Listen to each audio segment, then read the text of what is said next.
This is a finger press. I want to show you how to take it apart and put it back together. To assemble, we start by attaching the palm to the slide. And then the palm attaches to the frame. We put the pad on the palm. And then the ring attaches to the frame. And finally the swing arm.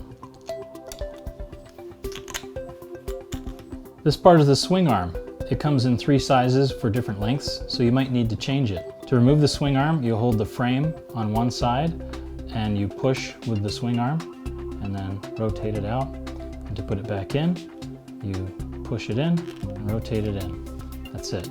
To put on the finger press, you first pull back the slide and swing it down. Make sure the swing arm is down, and then you can fit the bent finger inside the device. You want to align the joint with this axle here, and then you can put the slide back up parallel to the palm, and using a syringe-like grip, give it a squeeze. You can hear it clicking into place and the ratchet has engaged. To take it off, you disengage the ratchet by squeezing the top and the tip. It comes undone, and then you just reverse the action. And always remember to increase the time of wear before the intensity. Thanks for watching.